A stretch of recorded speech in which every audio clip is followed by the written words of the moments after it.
Welcome, SA Club members. I hope you're all doing very well, and happy Friday to you all. Today, Chris and I are going to be jumping on and talking about the 8 ways to do serviced accommodation. So the first one, we're going to roll straight into it. Number 1, renting from a letting agent. So what I'm talking about here is rent to serviced accommodation. So you don't own the property, you don't buy it, but you take the property on as a rental when you go via a letting agent. Just to sort of explain the process, I mean, kind of as it sounds, you converse with letting agents. You're going to probably have to talk with quite a few to begin with, especially depending on where you are in your service accommodation journey. And then hopefully, having had the right conversations, some of them will potentially offer you some units. And yeah, you'll obviously be able to sort of get opportunities to do service accommodation through them. Personally, I think it's a very powerful strategy working with letting agents, because the basic statistic is 90% of the UK rental market is with letting agents. So if you're looking at doing rent to SA, and I'll probably expand on rent to SA a little bit more anyway in a second, but if you're doing rent to SA, if you're not using letting agents, you're cutting yourself off from about 90% of the supply of possible properties in the UK, which is obviously just,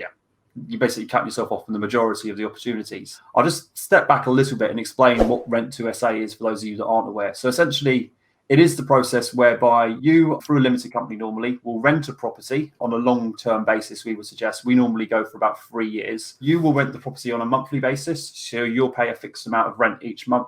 Property types can vary.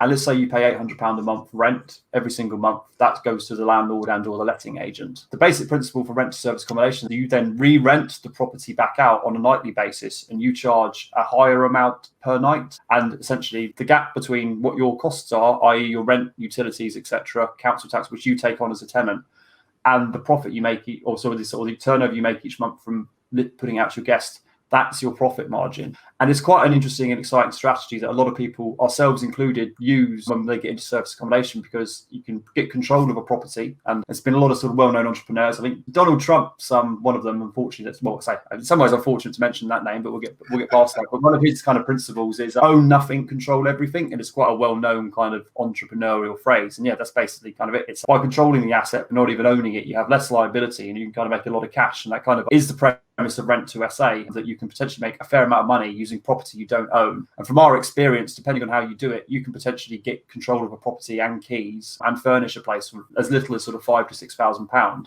Now, clearly, in comparison to buying the same property where you need to still furnish it and put a chunky deposit down of, say, £30,000, £40,000 plus fees, it allows you to get control of a lot more properties quite quickly. Rent to SA is a cash flow strategy. So it's where you're looking to generate cash. You're not going to be generating income in terms of sort of appreciation, because you don't own the asset. But it is very compelling, and it's great for people starting in service accommodation because they get to sort of generate cash. In a nutshell, that's rent to SA. And then getting back to what I was saying about from a letting agent, why it's going to a letting agent so powerful is because if you get one on board and they like what you do and you take the time to explain it to them and they kind of like want to work with you more, then they will naturally have more properties coming on their books. And you'll find very quickly that they will start sending more and more deals your way, and that'll make your life so much easier. Instead of having to go out and constantly hunt for new deals, if you get to a kind of privileged position where they're calling you and go, look, I've got this one, do you want it? That's an amazing place to be. Even more powerful if you're actually sourcing properties as well. But yeah, just something of interest. So yeah, I've probably blabbered enough. Chris, have you got any kind of thoughts on renting from a letting agent, positive, negative? Yeah, so I got 3 positives. As Ben rightly said, they are a great source of property procurement. If you can get the right letting agent that understands your strategy, they can also act as a kind of a buffer and a salesperson towards the landlords as well. So it's kind of 2 there. Great source of properties and the explanation and buffer to the landlord. Coupled in with that as well, I think leading on from the buffer to the landlord, there's an extra person. So this comes with its pros and its cons, but essentially they're another kind of management perspective that kind of buffers you from the landlord and a source of help and assistance in anything that could go awry. From a negative perspective, contrary to what I just said, they are an extra step that you have towards the landlord. So whilst they can be very useful in some ways, it could be an extra step. So for an example, a boiler breaks down. This time of year, we're seeing a lot of this. There might be that extra step that you have to go to the letting agent, and then they in turn have to go over to the landlord. Especially in the serviced accommodation world, this is kind of elongating that time where something is going to get fixed. So that's something to be aware of. The right letting agent is critical, and some letting agents are a little bit behind the times, or they don't understand the strategy. So you need to be able to convey to them exactly what you're doing, how you can benefit the landlords and themselves. I think some letting agents might even be a little bit fearful that you're there as a property management company and trying to take business away from them in a certain aspect, but that's not the case. I've had many conversations with letting agents now to just say, look, we're actually here to assist you, and we've got a maintenance team, we've got a housekeeping team, we're there to kind of keep that property to a standard that A, we need it at, and B, the landlord requires. I think that's my pros and cons of rent to SA. The downside is that you are paying the rent. So whether you're an investor or like myself and Ben do, we rent ourselves to SA, you've still got that rental that you need to pay out and associated bills. Cool. Thank you, Chris. Yeah, I think me and Chris are very much on the same page. Doing rent to SA via a letting agent is incredibly powerful. In all fairness, working with letting agents and renting properties is what got us out of our day jobs and into serviced accommodation. So we owe that particular sort of strategy as a springboard that got us to where we are now, essentially. So we'll kind of segue from that straight into still rent to serviced accommodation, but this time renting directly from a landlord. So different to the sort of previous strategy of renting from a letting agent. In this instance, whereas normally if you go by a letting agent, you're still renting off a landlord, but there's obviously the broker essentially with the letting agent in the middle. I said 90% of the stock with letting agents. As a result, the other 10% of the stock is kind of with the landlords who want to manage their properties privately. They would probably consider themselves professional landlords, as it were, and they want to be the ones kind of in the trenches, kind of doing the referencing, working on the boilers, kind of doing the paint, all that kind of stuff. I'm obviously generalising a bit there. But equally, I would say that anyone getting into service accommodation, doing rent to SA, or kind of in that place already, you should also be working with letting agents. It's another very good sort of pool. And it's actually, there's quite a lot of really good ways to kind of get directly to landlords. And in some ways, especially if you're new, it's quite a good way to practice, to be honest, because agencies can be a little bit more intimidating because obviously you kind of go in there, they've got the sort of, I don't know, it's a big shop front and there's loads of people and they've got processes and procedures and such. Whereas actually talking to individual landlords can be a bit more of an engaging experience where you just find people that are easy to click with sometimes. You normally get more kind of leeway going direct to landlord as well, because they're kind of often more open for kind of discussing a deal. When there's sort of opportunities in the letting agent window, the price can often be the price. And I would humbly suggest, because as a bit of a side note, that if the price is good, not to haggle anyway. But yeah, with landlords, you do tend to have a bit of leeway. And yeah, I think there's a massive positive, because if you're going directly to them, there isn't a letting agent with their prerogative involved. It pretty much is, what does the landlord want? What do you want? And if you find a landlord essentially wants to do as little as possible and have you do all the work, that can be an amazing relationship, because it becomes very passive for them, getting their regular monthly rental income, and you get good control of an asset without then having to sort of dance to the tune of both the landlord and the letting agent, which is fine, but yeah, just something to consider. So yeah, it's incredibly powerful. And really, there's kind of like a range of opportunities. So some landlords will have one or two properties, and that's great, and we still want to work with them. But equally, there are portfolio landlords out there who will have an absolute metric ton of stuff, and they can be amazing to work with. And there are different portals you can use to find landlords. One of them's Open Rent,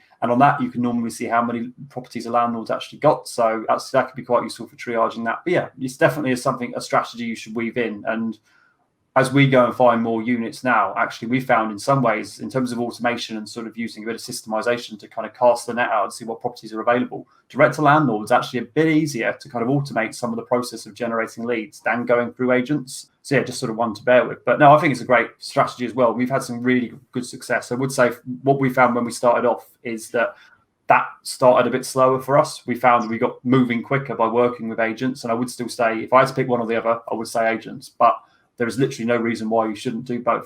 Powerful strategy. What do you think, Chris? Yeah, I completely agree in all points. So just to expand upon a couple, number one, great communication. So you direct straight to the landlord. In most cases, as you mentioned, they're normally in a professional capacity. They have their build teams in place in some instances, so you can go direct to them. Any issues, problems from infrastructure purposes can be sorted out immediately. Number two, the landlords, in most cases, I would say, extremely happy with the standards that service accommodation can afford them. So they've had problem tenants in the past. Obviously, it's all in our interest to get that in place for them so that they've got their building in order. So it's quite compelling for the landlords. And as you mentioned, portfolio landlords. So what we found is that a lot of landlords will try one or two of their properties just to see how SA works, just to try and they know that it's a strategy and they know that they want to try and delve in or dip their toe. And once they see it working, then they can offer up some more. So very powerful. From a negative perspective, initially it's quite difficult explaining the strategy. A lot of landlords are kind of set in their ways and kind of just want that normal tenant because that's what they know. There's a little bit more upfront work with regards to kind of legislation and maybe paperwork and defining those roles. And you might have a little bit more to manage because the construct of your relationship might mean that you have to do more of the maintenance side and etc., etc. But yeah, I think direct to landlord is a preferred option. However, it's quite difficult to gain that initial kind of foot through the door. Yeah, I think I'm going to expand on a point that you expanded on for me there, Chris. So thank you for that. So scalability is probably the word I'd use. And yeah, basically going to a letting agent, you get the agent on board, you tell them once what you do, and that's that. They can then pitch that to their landlords. With direct to landlord, every time it's a new landlord, exactly as Chris said, this is what serviced accommodation is. You quite often have to explain it back to front, and that doesn't scale very well. So just the consideration, I mean, it's still worth doing. It's not like, oh, I can't be bothered to spend 5 minutes explaining that. I'm not saying, just don't consider it like that. But obviously it does mean you kind of have to cover the same ground a lot more often than if you find a few agents. So yeah, that's kind of those ones in a nutshell. So I hope that was useful, guys. And we'll move into number 3. We're on about 16 minutes so far, Chris, and we're on number 2. So yeah, classic attempt at timekeeping here as per usual. But the next way to do SA is purchase to serviced accommodation. Clearly a different strategy compared to renting. And I'll kind of explain how I define this. So purchase to serviced accommodation. When I say that, what I'm referring to is essentially going on Rightmove, Zoopla, etc., finding a property that doesn't need any work, that's essentially in good condition, so new refurb, kind of in a good state, even dare I say it, a new build if you're kind of that mind, but basically a good property that essentially you can buy, put some furniture in, and it's good to go. Positives and negatives compared to sort of renting, which is the obvious sort of counter strategy. Positive is you get full control of the assets, so there's no letting agent, there's no landlord to be kind of concerned about, which is can be a very compelling thing, just knowing that basically that's your asset. Exit strategies, you've got an alternate exit strategy normally. So whereas with rent to SA, you're kind of locked into, you need to do rent to SA. If for some reason that doesn't work, then you've got the option of putting a tenant in, but chances are you're probably at best going to break even, potentially lose money each month. Whereas if you buy a property, and obviously you've done it in a vaguely sensible manner, and obviously market conditions dependent, but realistically, there's a very high likelihood that if for some reason SA doesn't work, you could sell the property again. Depending on when you do that, you might even sort of crystallize a bit of a gain from sort of hopefully capital appreciation. Or you could just put a tenant in and run it as a single let and still probably have a relatively decent investment. So you've got more exit strategies, which is great. I kind of touched on it before, but obviously if you own the asset and you intend to hold it long term, I mean, we all know that roughly speaking, the sort of value of UK properties doubles or goes up to twofold every 10 years. And it's a way many people make wealth just by investing long-term in UK property. And even they're not even as bothered about the cash flow. They just want that long-term growth, which has been very consistently for, decades and centuries, to be honest. So that can be very compelling. And also, because you own the property, and if you're an investor, you've probably bought it on an interest-only mortgage. Normally what we find is people will have relatively low mortgage payments each month, especially compared to like what it would cost to rent it. And that whole gap between where your mortgage payments are and what you would be paying for the equivalent rent of the property, that's all extra profit margin for you. So on a kind of individual basis, yeah, they can be quite lucrative. On the flip side, kind of negatives, the cash flow in terms of like what cash flow you're getting out of your money tends to be less than rent to SA. I mean, just kind of using big numbers here, you could probably get 5, maybe 6 rent to SAs for the cost of buying maybe one equivalent property. So your money's not working as hard for you in the short term by purchasing, but equally there's a lot to be said for building assets in your asset column because it's kind of part of your legacy and it's kind of like they're your bankers. So I suppose from mine and Chris's perspective, I'm sure he'll back me up on this. I think we got into this game with a view, do rent to SA for cash flow, then start doing purchase to SA, but kind of using kind of different strategies, which we'll go on to in a second. But we wanted to build up our asset column. We'll still continue doing rent to SA, but I think really as you sort of progress into service accommodation, you should look to do both because both have their place and kind of give you a better spread. Any thoughts on anything I've said, Chris? To be honest with you, I think you covered it all there. I think with purchase to SA, you've got the ownership factor. You can pick your gold mine area with a little bit more clarity, and you can do that property up to the kind of the standard that is required straight away. That is a really good point. Sorry, Chris, I'm going to dive straight in because I didn't even hit that, but it's easy. That's probably the other thing I say. An estate agent isn't going to give a monkey's what you're doing with the property. If you'll get there to buy it, they just want to sell it to you. They don't care if you're single let, leave it empty for all they care. Whereas obviously it tends to be harder to get rent to SA units. Sorry for cutting in, but I thought that's a valid point you kind of raised. That's all right. I'm used to it. The ownership factor, the fact that you can pick your gold mine area a little bit easier, and the standard of property. The obvious yield. So if you're usually buying with an interest-only mortgage, the cash flow capability on this is massive. But like you rightly said, Ben, you're putting a lot of capital in and tying that up. Will work for you in the long term. And I know it's a strategy that we definitely want to go down. Yeah, I think you covered most of it. I think it's the obvious advantages there for purchaser. I think the biggest one is the exit strategy. And I say this to a number of people, friends, family, and ourselves included. If it doesn't work for SA, will it work for normal tenancy? And in 99% of the time, then it will. So if you have that in mind, it's especially good to have in the back of your mind, I'm going to buy this property with a view to a normal rental and try it out with SA. But obviously you've got that kind of initial ability to pick gold mine areas for SA anyway.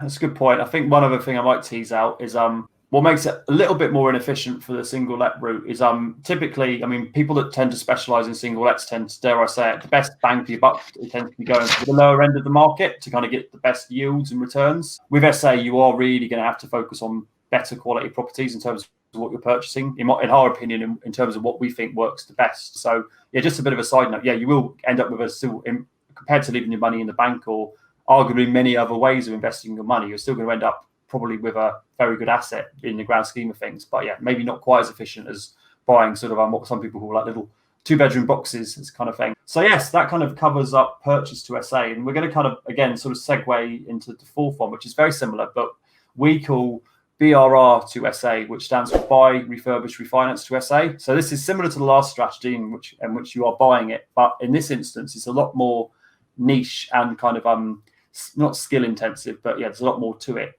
because the basic principle is that you look for properties that you can add value to. It's probably a couple of ways to go with this. The most obvious and well-known one is you look for properties that are need a bit of work. You don't want stuff for kind of holes in the walls, kind of the roof caved in, that kind of thing necessarily. That's obviously, there are people that do that and do that very well, but that's kind of too much really. What you're looking for are properties that are quite dated, need probably like a new kitchen, new bathroom, recarpet, repaint, and dare I say it, little more than that. That's the ideal kind of pinch point.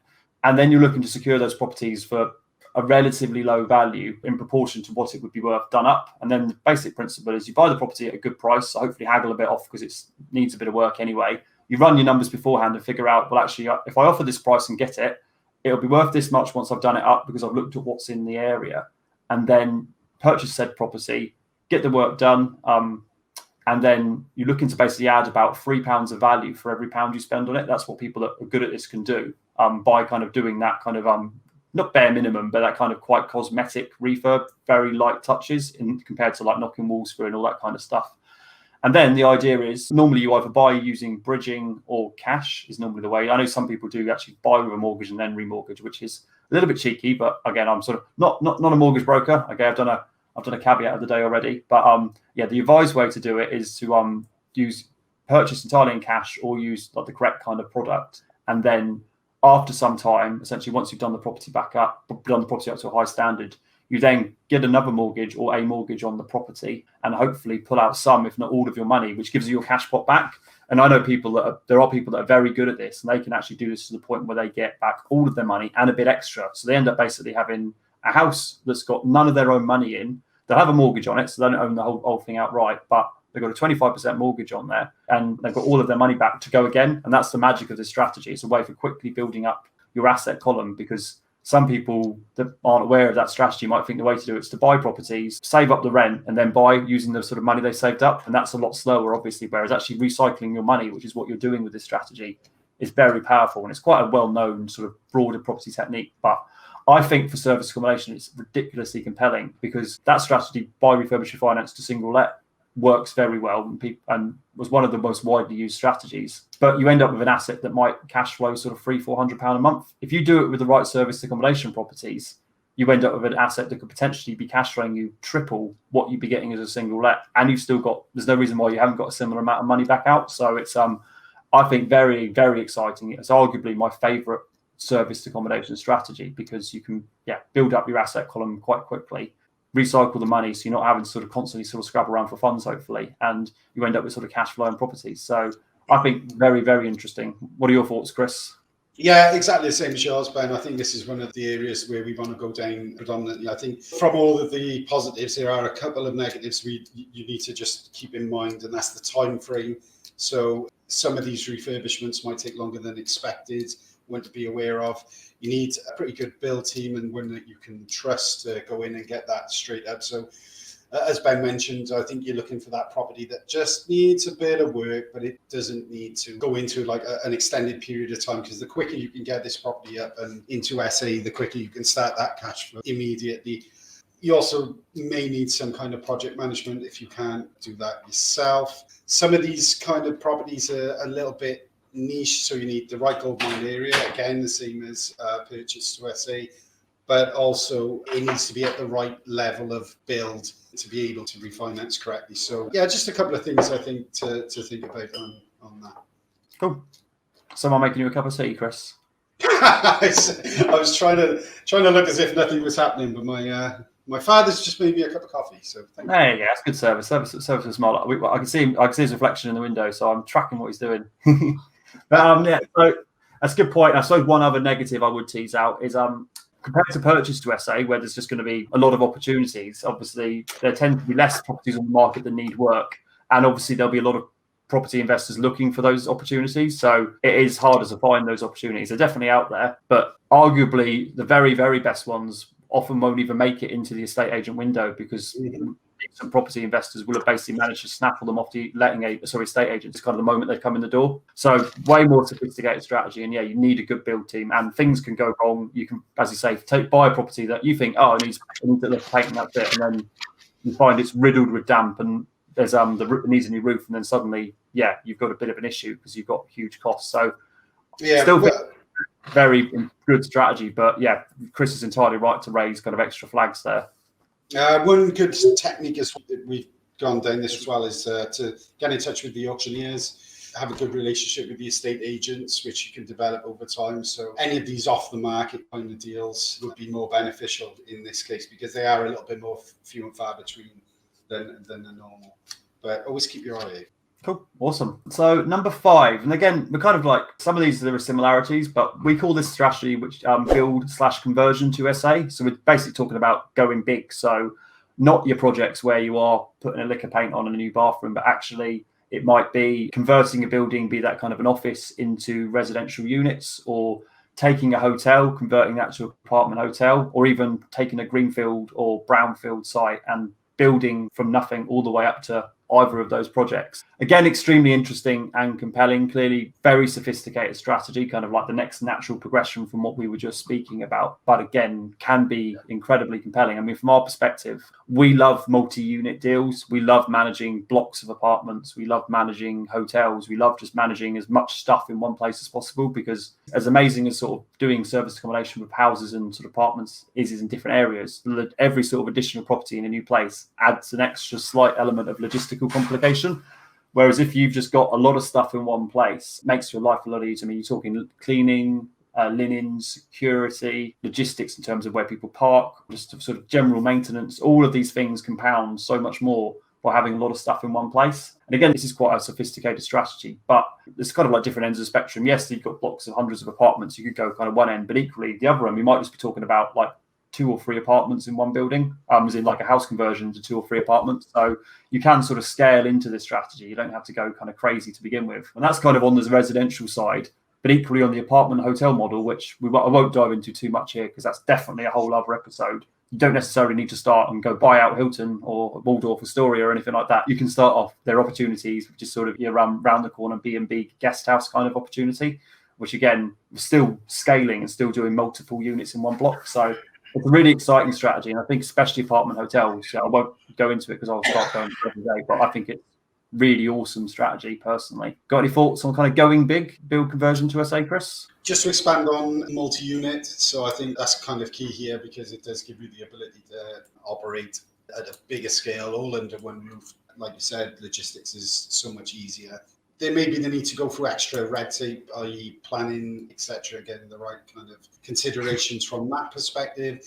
And you probably or possibly need investment. So you're either going to tie up your own money here for a longer period, or someone else's. So something to be aware of for that. Yeah, I agree. That's a really good point to tease out. I mean, any of these strategies that we've mentioned so far, and we actually, that's completely unintentional, but kind of jumps very well on to the next one. But investment can sort of improve your odds of success and sort of speed at which you do things. But yeah, obviously the big projects, by and large, few people are going to sort of cash finance themselves. They're going to be looking at either sort of private investors or financial investment from the banks and whatnot, which we all know is increasingly difficult at the moment. So yeah, that comes with building out, well, your investor sort of database. And again, that's a whole other subject we could go into one day. So yeah, won't touch that today. So the next one, which is very much linked to investors, is serviced accommodation management. Now, this is probably something we'll try not to go too off about, but in short, what's allowed us to sort of grow, I mean, we've gone past 80 units now, with a lot more on the way, fortunately, and that's been in just over a year. We personally got a handful of rent-to-rents ourselves, but the vast majority of our growth has been through serviced accommodation management, and that's been massively compelling. So what is serviced accommodation management? If you're doing rent to SA, what I like about serviced accommodation management is it's essentially very similar. You do most of the same things. The difference is that you're operating in a similar capacity to a letting agent, so you are not the one paying the rent, you're not the one paying the bills, but you're managing the property for somebody else who's essentially taking the costs. So somebody else bought the furniture, will be paying the rent roll each month, will be responsible for gas, council tax, business rates, yada, yada. Your job is to basically put guests in, manage that, get the cleans done, etc. That's the normal agreement. I mean, obviously, there's no such thing as that's the only template, but I'd say that's a typical example on how we operate, roughly speaking. And then at the end of each month, essentially, there'll be sort of turnover from the property. You as a sort of managing agent will take a percentage of that, and then the rest of it goes back to the investor or landlord. And I suppose, yeah, the two different ways it can be done is you can either manage directly for people that own the properties, or you can be managing for people that are investing in the properties, i.e. they're renting them. So that's kind of the two obvious ways it's done. Very compelling strategy in terms of actually being the manager, because essentially it's low to no cash investment on your part. There are obviously kind of you've got overheads in terms of staff and systems, etc. But per property, it kind of flips the other way. You don't actually have to invest money in the property. If anything, depending on how you structure it, you can normally find ways to quite rightly get paid to take the properties on, because there are some costs involved in that. So it's a very good way to build your business. But equally, there are risks, and the main one's reputational, because at the end of the day, you're managing properties for people and trying to make them a good return on their money. And the arrangement is basically they put all the money in, you do all the work. And if you don't get the results, and you won't always get the results either, unfortunately, you can imagine sort of the way things have been the last year. Some very good results. There have been times when some of our properties haven't performed, and it's not all roses, and you've got to do your best. But yeah, you just got to kind of take that balance. And if you are introducing like another sort of entity into it, and clearly that's got to be a relationship you need to manage and you need to do your very best for. So yeah, SA management, I mean, we're massively for it. I think it is a big growth area. There's not many big SA management companies in the UK, I would argue. There's definitely room for a lot more, and we're seeing a lot more people sort of starting to kind of see the light at the end of the tunnel in terms of sort of the way that sort of things are at the moment, and probably see that SA management is what can get them to a really good position. For the people that I sort of coach and train, I massively push them to go down the management route, because it allows them to help other people get into SA and also build their business as well. So we could probably talk about this for quite a while, but what are your kind of thoughts on SA management, Chris? Yeah, so I wrote down some points here, but pretty much going off the back of what you're saying, it's allowed us to scale quickly. So the ability, the lower liability factor for us as a business. And if you're thinking about starting out, there's a lower liability there, but you do have a greater onus on you to perform. And with anything that we say and do, it's investor or the landlords in this case come first. So you have an obligation to do as well as you can to get as much out of it as possible.